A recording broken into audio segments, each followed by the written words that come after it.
Halo teman-teman, Rainer Budiarto, welcome back to my channel. Teman-teman, kali ini saya mau sharing film Collateral Beauty. Itu tentang apa ya, kita artiin dulu nih. Collateral Beauty artinya kan apa ya, imbal balik indah. Beauty cantik, imbal balik indah. Imbal balik indah itu bagaimana dalam kehidupan. Jadi digambarkan itu ada seorang senior perusahaan. Jadi pimpinan perusahaan tinggi kedudukannya, dia mengalami putrinya meninggal. Nama putrinya Olivia, dan dia sama istrinya jadi berpisah.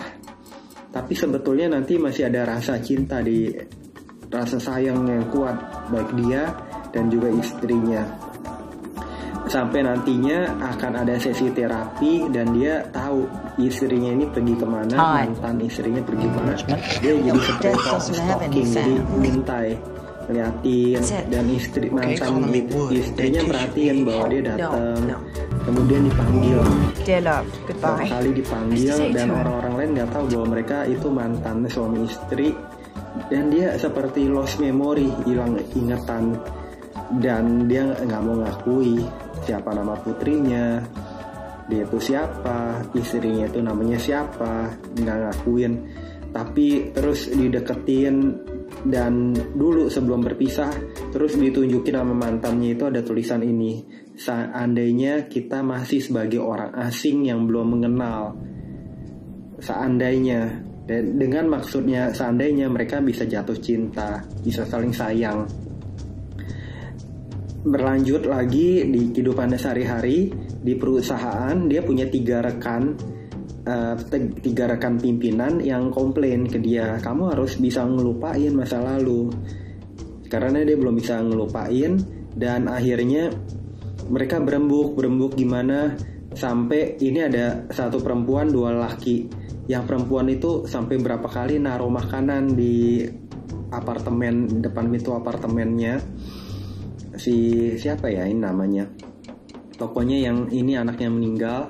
Tapi sampai dia ditegur sama itu orang ini, Chang yang punya apartemen yang nyewain, jangan taruh makanan di sana lagi. Orangnya itu nggak pernah keluar, nggak respon, malah itu setiap hari itu jadi sampah basi kan, nggak ada yang ngambil, nggak ada yang makan. Jadi baik si perempuan ini. Kemudian ada yang laki lain lagi, dia itu terdiagnosa sakit, tapi dia tuh nggak mau ceritain ke keluarganya. Satu lagi ya, rekannya yang satu lagi tuh selingkuh sama istrinya, jadi berpisah. Sama anaknya hubungan juga nggak baik. Jadi mereka semua ada masalah, tapi mereka untuk kerjaan kantor nggak terlalu terpukul dibanding si ini yang anaknya meninggal. Oke. Lalu dalam perjalanan mereka rekan-rekannya ini minta siapa yang anaknya meninggal cepet pulih, cepet bisa kembali lagi normal. Karena kalau tidak dia mau ganggu kinerja perusahaan, jadi mau dikeluarin kayak gitu. Sehingga ada suatu waktu perusahaan periklanan atau advertising gitu, ada ngadain casting tentang iklan itu. Nah, sewaktu-waktu itu dia ngedenger ada seorang pelamar yang bilang, ini kan mengenai kecantikan nih, serum kecantikan wajah, kecantikan tubuh kan. Kemudian dia bilang gini, yang harus dibicarain itu pakai lotion pakai pelembab pakai lotion kayak gitu. Lotion macam-macam kan, ada lotion untuk pelembab, untuk pembersih, untuk pakai lotion nama mereknya, agar kulit menjadi cerah kembali, agar kulit menjadi bersinar kembali. Intinya seperti itu. Kemudian dia balik, cabut kulitmu, lepaskan kulitmu, maka semua akan menjadi indah. Lepaskan kulitmu, ganti dengan yang baru. Lepaskan kulitmu, ganti dengan yang baru. Saya juga jadi nggak ingat teman-teman, itu mana yang benar quotes-nya itu. Tapi pokoknya itu menarik banget, dan dia minta itu salah satu pimpinannya itu minta ke yang penyelenggara sutradaranya untuk ganti kata-katanya. Lepaskan kulitmu, jadi kulit lamanya itu disuruh lepasin, ganti dengan kulit yang baru. Ganti kulit yang baru gimana caranya ya? Ganti kulit yang baru. Oke, jadi maksudnya itu dengan alatnya dia, lotionnya dia itu, kulit lamanya akan lepas dan diganti dengan kulit yang baru, kayak gitu. Ya nggak tahu, itu cuma kata-kata ini doang, kata-kata analogi, kata-kata logika untuk menarik orang kayak gitu, untuk membeli atau menyukai iklan tersebut sehingga terlukis produknya berhasil terjual nantinya, kayak gitu teman-teman. Oke. Kemudian mereka berencana untuk ngeluarin si anak yang meninggal ini karena kinerja perusahaan terganggu tadi kan.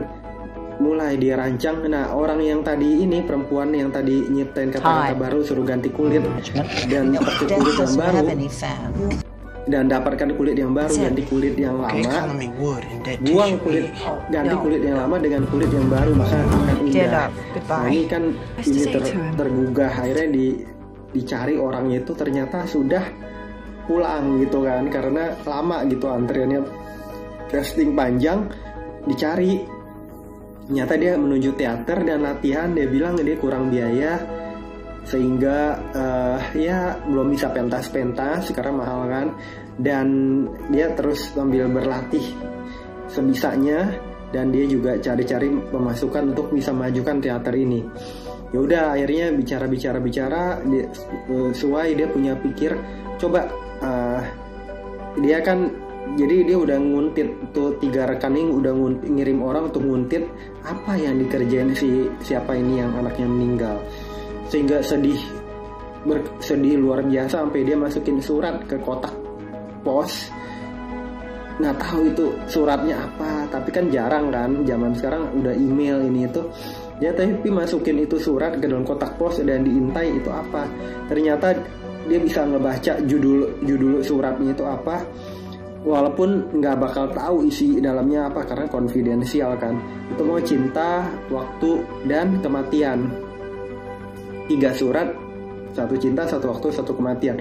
Akhirnya dia diskusi sama orang yang tadi castingnya dia suka. Oke, ini kan ada 3 orang tuh. Apa coba bisa nih pas banget, yang satu pakai perannya cinta, yang satu waktu, 1 kematian. Nah itu mau gambarin untuk ngejelasin apa sih kematian itu, apa itu waktu, apa itu cinta, kenapa bisa bersedih, harus hapus kesedihan itu. Oke, pertama kali si kematian nanti setuju dikasih uang, nanti dikasih uang besar lah uangnya. Jadi betul-betul acting dengan bagus sampai si kematian akhirnya datang ke siapa ya, sebut aja Howard apa ya namanya ya. Pokoknya yang anaknya meninggal ini datengin kematian itu niscaya, dia bilang semua akan mengalami kematian, bahkan dia bilang nih anak yang dalam kandungan atau kembar ya, bisa dalam kembar atau anak dalam kandungan itu berbicara satu sama lain, kita enak ya nanti kita setelah ini apa gitu, karena mereka berlimpah waktu di dalam kandungan. Makan apa semua terjamin, asal orang tuanya baik jaga dia, semua terjamin. Ternyata 9 bulan dia harus keluar dari dunia itu kan seperti dunia maya ke dunia nyata. Begitu mereka lahir, tuh kembar lahir, wah nggak semenyeramkan waktu di dalam kandungan ya. Dia berbicara sama kembarannya, enak ya dia itu bisa makannya lebih bebas, bisa makan sendiri. Nah sama, jadi orang yang nanti dari hidup menuju meninggal itu hanya beralih, tapi ya teman-teman tahu nggak gampang melalui proses itu. Tapi kalau orang yang sudah berhasil dan hidupnya baik, dia yakin itu bisa menemukan sama Tuhan, itu nggak dihukum kayak gitu, berarti bahagia dong waktu berhasil, bahagia waktu di dalam kematian. Kita jangan halang-halangin itu kematian, intinya kayak gitu. Tapi intinya semua niscaya adalah kematian itu di luar kehendak kita dan kita harus bisa terima agar kita tidak sedih, intinya kayak gitu. Terus diracunin macam-macam oleh kematian, apalagi dia ngomong ya kenapa kamu harus nyesalin kematian, kayak gitu gitulah intinya. Oke, udah panjang dah. Kemudian ada waktu datang lagi, waktu ngejelasin manusia itu nyanyiin waktu. Udah tahu misalnya misalnya anak meninggal kayak gitu, kenapa harus terus ngejar waktu, atau bilang kenapa harus minta waktu kembali yang ke yang dulu, minta waktu dulu itu bisa banyak dinikmatin. Harusnya waktu yang marah sama orang manusia, dia bilang gitu. Waktu udah kasih spend, sudah berikan banyak jumlahnya, tapi manusia yang nggak bisa gunain, manusia yang menyesali, misalnya menyesali kematian kayak gitu. Harusnya bersyukur, gunain waktu untuk berbuat kebaikan, untuk yang produktif, yang nggak buat sedih. Tapi kenapa waktunya tuh disia-siain? Harusnya waktu yang marah kayak gitu. Seperti misalnya ini, katanya sedih meratapi kematian, berarti apa? Membuang-buang waktu jadi seperti terkekang, mengekang. Waktu seperti nggak berharga, waktu seperti disia-siain. Padahal waktu itu harusnya marah kalau manusia seperti itu. Padahal kalau manusia mau menerima waktu, maka hidupnya itu penuh penerimaan, bisa berkreasi dengan baik, mempergunakan waktu dengan baik. Dengan waktu dia bisa istirahat, dengan waktu yang manajemen waktu dia bisa cepat sampai tujuan. Dengan waktu yang baik dia bisa umurnya bisa panjang kalau dia bisa pintar menjaga kesehatan kayak gitu teman-teman. Ya, panjang lagi nanti Cinta. Akhirnya Cinta datengin dia waktu dia lagi di restoran. Dia bilang dia nangis terseduh-seduh, akhirnya ditinggal.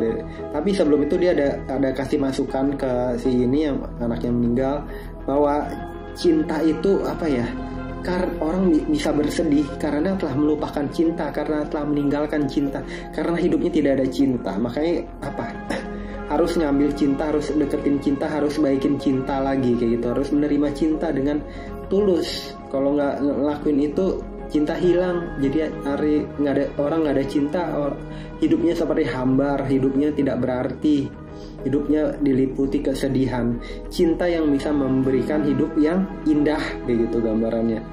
Udah dia tinggal, tapi kedua kali juga datang, dan malah yang kedua kali itu tuh waktu yang skenario kedua itu nanti dia mau dijebak agar bisa dianggap gila dan disuruh mundur.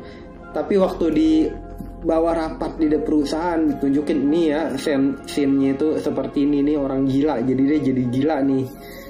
Tapi dia mikir, dia cerita, ini kamu ini yang laki satu, saya tahu kamu sakit apa, walaupun kamu nggak cerita kayak gitu, kamu hidupnya tinggal bentar lagi. Tahu deh, namanya teman dekat kan, dia info dari mana bisa aja tahu kan kayak gitu. Jadi mereka bertiga ini yang digambarin, malah rekan-rekannya itu yang membutuhkan cinta, waktu, dan kematian yang tidak kurang atau menghargai itu teman-teman. Terus waktu yang satu lagi nggak dekat sama anaknya perempuan, dan anak perempuan itu akan semakin besar dan bisa semakin luka kalau dia semakin besar, ayahnya tidak nemuin dia, kan ngambek-ngambekan juga kan, apalagi anak perempuan dan dia makin lama bisa makin nginget bahwa ayahnya nggak berperan apa-apa dalam kehidupan kayak gitu. Jadi waktunya juga dia menyia-nyiakan, harusnya dia memperjuangkan agar bisa dekat sama anak perempuannya kayak gitu. Itu teman-teman. Mereka yang tergugah. Terus si cinta ini, saya tahu kamu itu perhatian sama saya, sehingga bahwa untuk kepentingan diri kamu sendiri, kamu tidak kamu kurang bisa memberi yang terbaik untuk diri kamu. Kamu perhatian ke saya gitu kan, yang ini mau temennya mau dikhianatin, ini yang anaknya meninggal, tapi kamu perhatian ke saya, tapi kamu kurang perhatian ke diri kamu sendiri. Kamu kurang mempergunakan hal-hal yang baik di diri kamu, misalnya untuk mencari pasangan kayak gitu segala, untuk biar bahagia atau jalan-jalan atau apa gitu, have fun. Kamu enggak, dia bilang gitu. Jadi itu tiganya malah yang tegur, dan dia bilang dia tahu ini semua nggak mungkin orang lain yang bisa ngejebak dia kalau bukan rekan. Siapa? Dia bilang, siapa yang kenalin dia?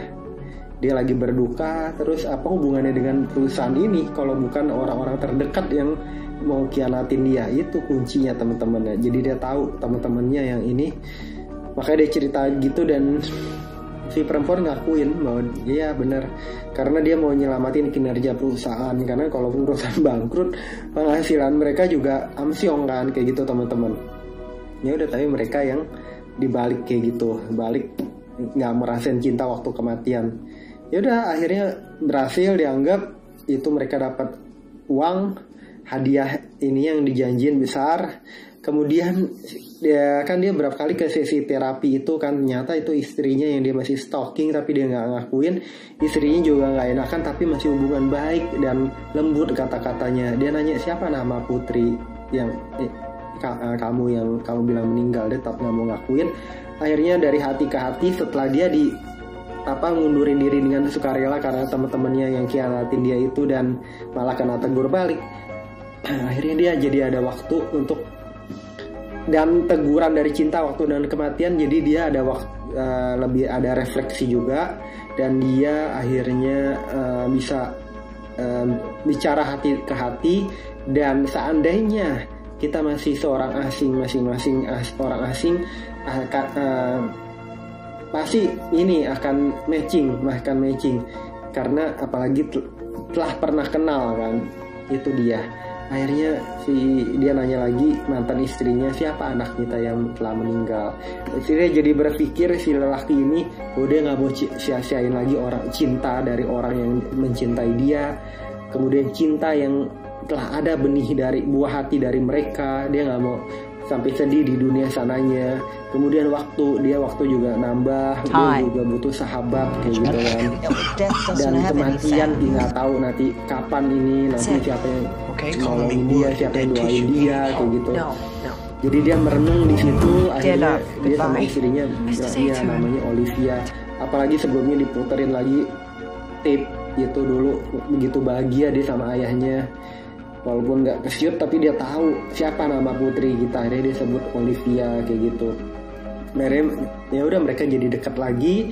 Mereka ya udah hidup bersama lagi, menikah lagi kayak gitu teman-teman. Jadi teman-teman, apapun yang kejadian berat kita alami, memang ya berat, saya bisa ngakuin berat banget, luar biasa. Tapi teman-teman, ya kita harus bisa hadapin itu. Nggak ngerti caranya, tiap-tiap orang caranya akan berbeda-beda. Jangan kita sampai mengakhiri hidup kita, jangan sampai kita melakukan hal yang bodoh, padahal hidup itu sangat berharga kalau kita bisa gunakan waktu dengan baik. Kalau kita bisa mau memperbaiki kehidupan kita menjadi lebih baik lagi. Kalau kita mau mencari cinta kita, kalau kita menghargai, nanti kita sadar nanti kita akan mati, meninggal, kita akan menghadapi kematian, dan kita mau menghadapi itu dengan hati yang lega, bahagia, nggak ada beban kayak gitu, nggak mau menyusahkan orang. Gimana kita bisa handle itu semua kalau kita itu nggak mau menerima, memperbaiki diri kita, tapi terus menyesali kayak gitu teman-teman. Semoga bermanfaat, sukses selalu untuk kita semua. Jangan lupa subscribe, like, share, komen. Sampai jumpa di video-video saya berikutnya. Bye bye teman-teman.